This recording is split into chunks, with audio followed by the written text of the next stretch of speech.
They taught you his name, but they taught you he was a savage, a bloodthirsty warlord, a brutal king, a footnote in the story of European conquest.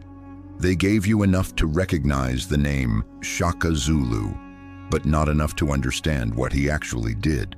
Not enough to realize that this man, born in a region the world called primitive, created military strategies so advanced that European generals would study them in secret.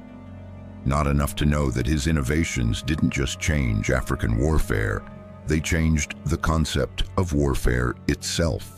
This wasn't ancient history. This was the 1800s, the age of Napoleon, the era of the British Empire, the height of European military confidence. And in southern Africa, a man they refused to call a genius was building something they couldn't ignore. Let that sink in for a moment.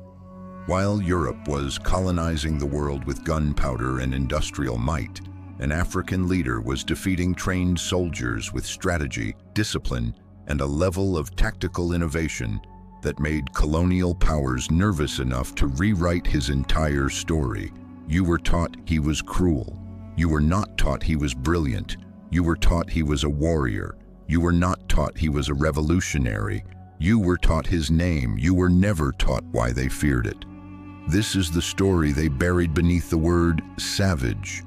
This is Shaka Zulu, and by the time you finish hearing this, you'll understand exactly why they had to erase what he built.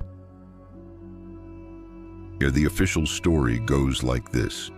Shaka Zulu was a tribal chief in southern Africa who rose to power through violence and intimidation. He created a militaristic kingdom, terrorized his neighbors, and ruled with an iron fist until he was assassinated by his own brothers in 1828. His legacy, according to most textbooks, is one of brutality and expansion. A primitive warlord in a primitive land. Some versions acknowledge his military skill. Most frame it as instinctive, natural, the kind of thing you'd expect from a warrior culture. That's the version that made it into your history class, if it made it at all. Here's what they don't tell you. Shaka didn't just fight wars. He reimagined the entire structure of warfare from the ground up. He took fragmented clan militias and created the first true standing army in southern Africa. He developed weapons, tactics, and psychological strategies that military historians would later compare to the reforms of Alexander the Great and Napoleon Bonaparte. He turned the Zulu from a minor clan of a few thousand people into a kingdom of over 250,000 in less than a decade. He did this without gunpowder, without cannons, without imported European weapons. He did it with innovation, with discipline, with a mind that understood warfare at a level most of his contemporaries never reached. And the evidence for this doesn't come from folklore or exaggeration. It comes from the people who fought against him, the British, the Boers, the neighboring kingdoms. They all documented what Shaka built. They all recorded his methods. They all admitted in their private letters and military reports that they were facing something they didn't expect, an African genius. But here's the problem. Admitting that would mean admitting that Africans were capable of strategic thought on par with Europeans. That African societies could produce military innovation without European influence. That the people they were colonizing weren't primitive at all. So they changed the story. They kept the violence. They removed the brilliance. They turned a military reformer into a savage king. And for almost 200 years, that's the version the world believed. Let's go back to the beginning. Shaka was born around 1787 in what is now KwaZulu-Natal, South Africa. His father was Senzangakona, chief of the Zulu clan. His mother was Nandi, a woman from the neighboring Langani clan. According to oral tradition, Shaka was born out of wedlock. Both he and his mother were treated as outcasts. They were mocked, marginalized. Shaka grew up enduring constant humiliation. Some historians dismiss this as legend. Others see it as the foundation of everything he became, because rejection does something to a person. It either breaks them or it forges them into something else entirely. Shaka was forged. By his late teens, he joined the army of Dingiswayo, the chief of the Iklwa clan. And this is where everything changes, because Dingiswayo wasn't just a chief, he was a reformer. He was experimenting with military structure, trying to move beyond the traditional model of loosely organized clan militias. And Shaka was watching. He wasn't just a soldier, he was a student of war. He studied how battles were fought, how formations moved, how weapons were used, and he saw the flaws. At that time, Southern African warfare followed a specific pattern. Clans would face each other at a distance and throw long spears called assegais. The goal wasn't total victory, it was symbolic dominance, a show of strength. Casualties were often minimal. It was ritualized, controlled, safe. Shaka looked at this system and saw weakness, because ritualized combat only works when both sides agree to the rules. The moment someone breaks the pattern, the entire structure collapses. So Shaka broke it. His first innovation was the weapon. The traditional assegai was a long throwing spear, light, designed to be hurled from a distance. Once you threw it, you either picked up another one or you retreated. Shaka rejected it. He designed a new weapon, a short stabbing spear with a broad blade. Known as the iklwa, the name comes from the sound it made when pulled from a body. Think about that for a moment. The weapon was named after the sound of killing. This wasn't a tool for ritualized combat. This was a tool for close quarters slaughter. The iklwa required a completely different fighting style. You couldn't throw it. You had to close the distance. You had to get close enough to drive the blade into your enemy's torso.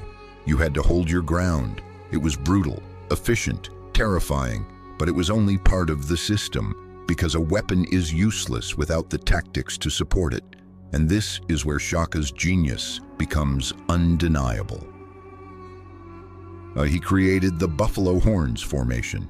It's simple on the surface, but devastating in execution. The army would split into 4 sections. The center, called the chest, would engage the enemy head-on. The 2 flanks, called the horns, would sweep wide and encircle the enemy from both sides. The reserve, called the loins, would sit behind the chest, ready to reinforce or exploit any breakthrough. It's a tactical encirclement, a pincer movement, the kind of maneuver you see in Roman battle plans and Napoleonic strategy. But Shaka developed this independently, without European influence, without access to their military academies or texts. He built it from observation, experience, and raw intelligence. And it worked. The first time the Zulu used the buffalo horns in full force, their enemies didn't know what hit them. They were used to face-to-face exchanges, linear combat. The Zulu came at them from 3 sides, closed the distance with terrifying speed, and turned the battlefield into a killing zone. Ritualized warfare died that day. Total warfare was born. But tactics and weapons weren't enough. Shaka understood something most military leaders take years to learn. Discipline wins wars. He reorganized the entire structure of Zulu society around the military. Young men were conscripted into age-based regiments called amabutho. These weren't part-time militias, they were full-time soldiers. They lived together, trained together, fought together. They were forbidden to marry until they had proven themselves in battle. This kept them focused, loyal, unattached to anything except the regiment and the king. Shaka trained them relentlessly. He made them run long distances barefoot to build endurance. He taught them to fight in tight formation, shields interlocking, moving as a single unit. He introduced drills, mock battles, constant conditioning.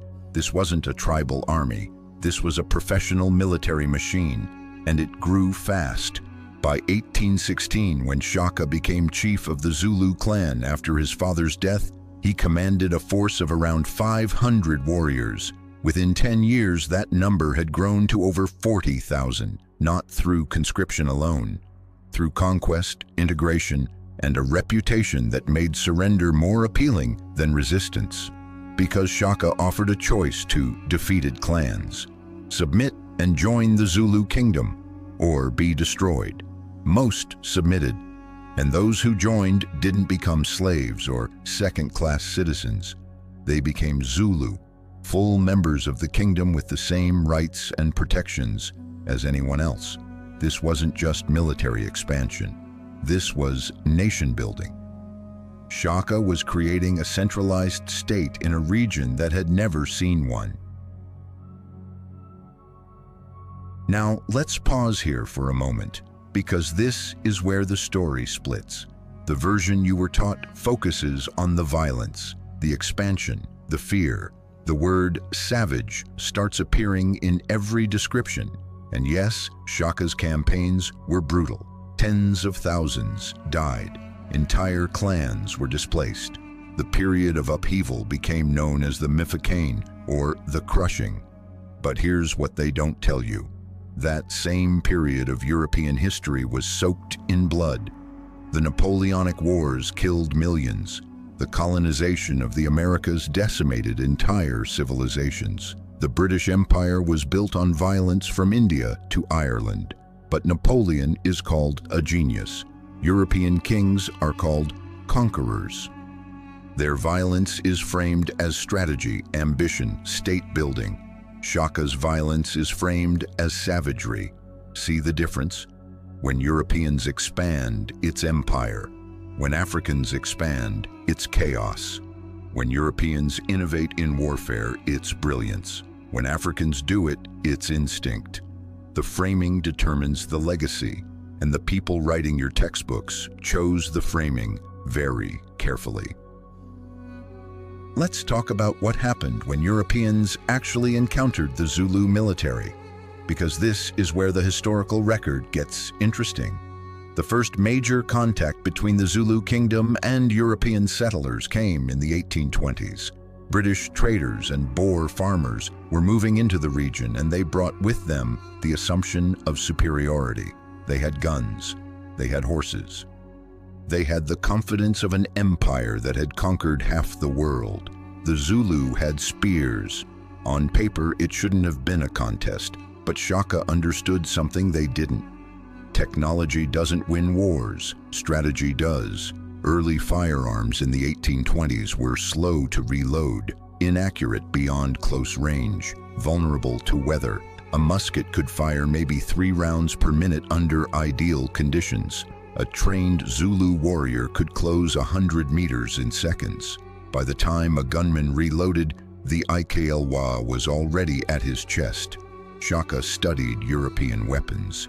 He tested captured firearms. He observed their limitations, and he built tactics specifically designed to neutralize their advantage. When Zulu regiments attacked, they moved fast.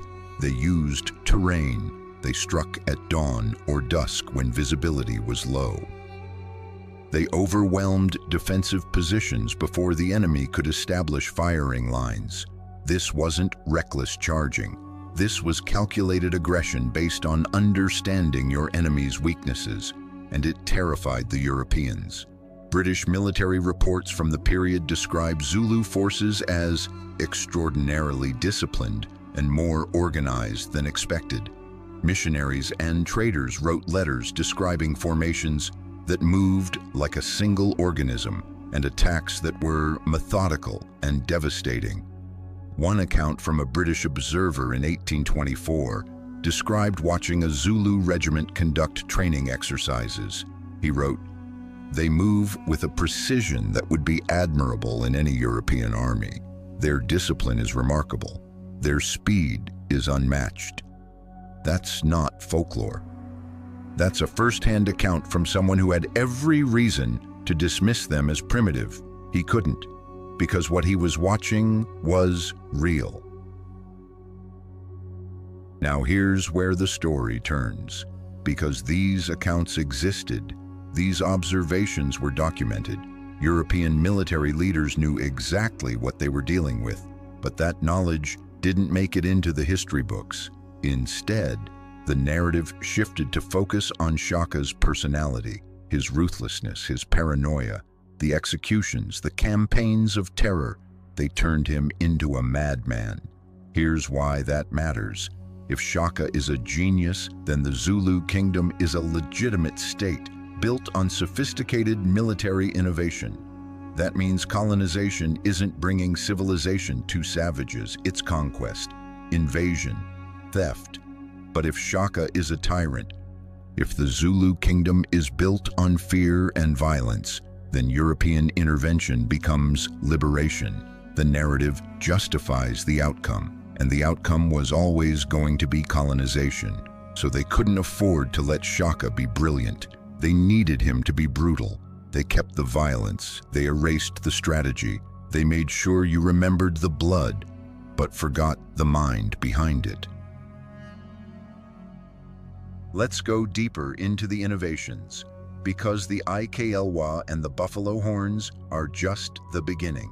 Shaka revolutionized military logistics in ways that most people never learn. He understood that an army's effectiveness is limited by its supply chain. Traditional African militias relied on warriors bringing their own food and returning home between campaigns. This meant short conflicts, limited range. No sustained pressure. Shaka changed that. He organized supply lines. He established food depots along campaign routes. He trained young boys to serve as carriers, moving supplies behind the advancing army. This allowed Zulu forces to campaign for months at a time, far from their home territory, without losing combat effectiveness. He also implemented a scorched earth policy against enemies who refused to submit, not out of cruelty, but out of strategic calculation. If you can't feed an enemy army, you can't fight a prolonged war. Shaka eliminated the resources that would allow resistance to continue. This is the same strategy the Romans used, the same strategy the Mongols used, the same strategy every successful expanding empire has used. But when Shaka does it, it's savagery. When Rome does it, it's military genius. See the pattern? He also understood psychological warfare, the Zulu war cry, the battle formations, the reputation for total victory. These weren't accidents, they were tools. Before a battle, Zulu regiments would perform synchronized chants and dances. They would beat their shields in rhythm. They would create a wall of sound that echoed across the battlefield. European observers described it as intimidating. Some called it primitive ritual. It wasn't. It was psychological conditioning. It unified the warriors. It terrified the enemy. It created a momentum that carried into the actual fighting. Shaka also used intelligence networks. He sent scouts ahead of every campaign. He gathered information on enemy strength, terrain, water sources, morale. He didn't attack blindly. He attacked with information. One account describes how Shaka would sometimes release captured enemies after interrogation, knowing they would return home and spread fear about the Zulu army's size and skill. He weaponized reputation. By the time his forces arrived, half the battle was already won. This is what military historians call fourth-generation warfare, the manipulation of perception and morale, and Shaka was doing it in the 1820s. Now, let's address the assassination, because this is where the official story wants you to stop thinking. In 1828, Shaka was killed by his half-brothers Dingane and Mlangana, along with an advisor named Mbopa. He was stabbed to death and buried in an unmarked grave. The traditional narrative frames this as the inevitable end of a tyrant. His own people turned on him because of his cruelty. But let's look at the context. By 1828, Shaka had been king for 12 years. He had built a kingdom that stretched across what is now KwaZulu-Natal and beyond. He had created a military force that European settlers openly feared, and European presence was increasing. British traders wanted land. Boer settlers wanted expansion. Both groups wanted control, and both groups knew that as long as Shaka lived, the Zulu kingdom was a problem. A centralized, militarily powerful African state was a threat to colonial ambitions. Now, there's no direct evidence that Europeans orchestrated Shaka's assassination, but there's also no question that his death benefited them. Dingaan, who took power after the assassination, was more willing to negotiate with Europeans, more open to trade agreements. Less aggressive in expansion, the Zulu kingdom didn't collapse after Shaka's death, but it never again reached the same level of centralized power. And within 50 years, it was conquered by the British. Convenient. Here's what happened next. The British needed to justify their conquest of the Zulu kingdom. They needed a narrative that made invasion acceptable. So they rewrote Shaka's legacy. They emphasized the violence. They called him a despot. They framed the Zulu as a warrior culture that needed to be civilized. They took his military innovations and reframed them as savage brutality. They took his state building and called it tyranny. They took his strategic brilliance and reduced it to bloodlust. And then they taught that version to the world. In textbooks, documentaries, popular media, Shaka became the African warlord, the cautionary tale, the example of what Africa was before Europe arrived. Even when his military skill was acknowledged, it was framed as primitive, instinctive, the kind of thing you'd expect from a warrior culture, not the deliberate innovation of a tactical genius. They made sure you knew his name, but never understood his mind. Let's talk about what was lost in that erasure. Because when you erase Shaka's genius, you don't just erase one man's legacy, you erase the possibility of African innovation. You teach generations of students that military strategy came from Europe and Asia, that Africa contributed warriors but not strategists, fighters but not thinkers. You create a worldview where African achievement is always primitive, always instinctive, always less than. And that worldview has consequences. It shaped colonial policy. It justified apartheid. It built the foundation for every narrative that positions Africa as a place that needs saving, guiding, civilizing. Because if Africans could build sophisticated military states in the 1800s, what does that say about the civilizations they built before that? If Shaka could innovate warfare without European influence, what does that say about the kingdoms of Mali, Songhai, Kush, Aksum? If one man could create a centralized state from fragmented clans in a decade, what does that say about the empires that lasted centuries? The answer is uncomfortable. It means Africa was never primitive. It was suppressed, colonized, and rewritten. And Shaka's story is just one example of that pattern. Here's something they definitely don't teach you. Shaka's military tactics were studied by European military academies. After the British finally conquered the Zulu kingdom in 1879, 50 years after Shaka's death, they conducted detailed analyses of Zulu military structure. British officers wrote reports. They studied the buffalo horns formation. They examined the training methods. They documented the logistics. Some of these observations made it into military theory. The concept of rapid encirclement, the emphasis on close quarters combat, the use of psychological conditioning. But Shaka's name was rarely attached to these innovations. They became African tribal tactics or native warfare methods, generic, anonymous, detached from the individual genius who created them. When European generals developed similar strategies, they were celebrated. When African leaders did it first, it was reduced to cultural behavior. This is how erasure works. You don't have to deny that something happened. You just have to remove the credit, strip away the names, reframe the achievement as instinct rather than intellect. And over time, the connection is lost. People forget that these strategies came from somewhere, from someone. They forget that an African king was doing in the 1800s what European military schools were still teaching a century later. Let's bring this into the present, because this isn't ancient history. This is recent enough that its effects are still shaping how the world sees Africa. When African nations struggle with conflict, the narrative is always the same. Tribal warfare, ancient hatreds, savagery resurfacing, as if Africans are incapable of political complexity, as if every conflict is primitive violence rather than the result of borders drawn by colonial powers, resources exploited by foreign corporations, and governments destabilized by external intervention. The framing of Shaka as a savage king feeds into that narrative.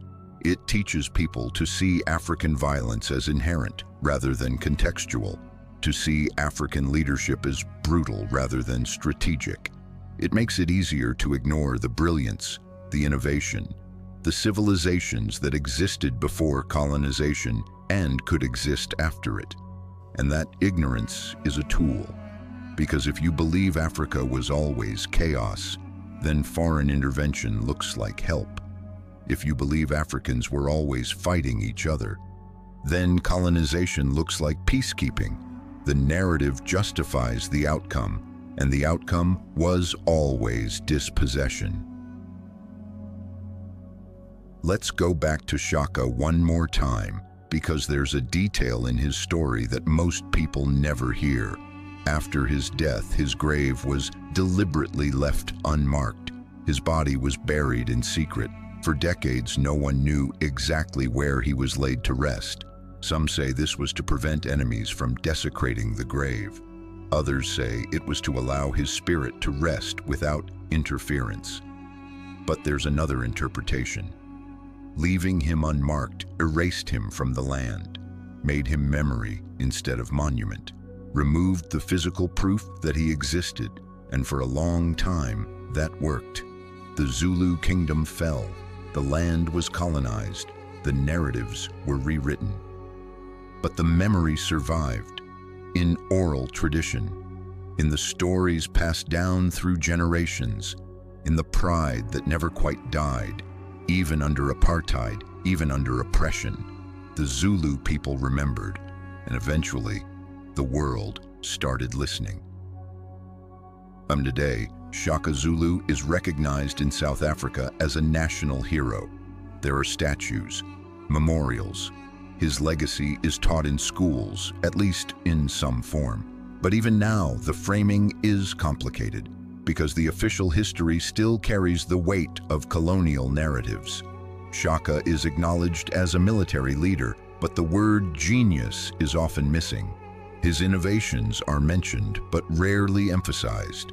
His brutality is centered, while his strategic brilliance is footnoted. The erasure isn't complete anymore, but it's not fully undone either. And that's the point, because full recognition would mean full reckoning. It would mean admitting that African civilizations were capable of sophistication that rivaled anything in Europe.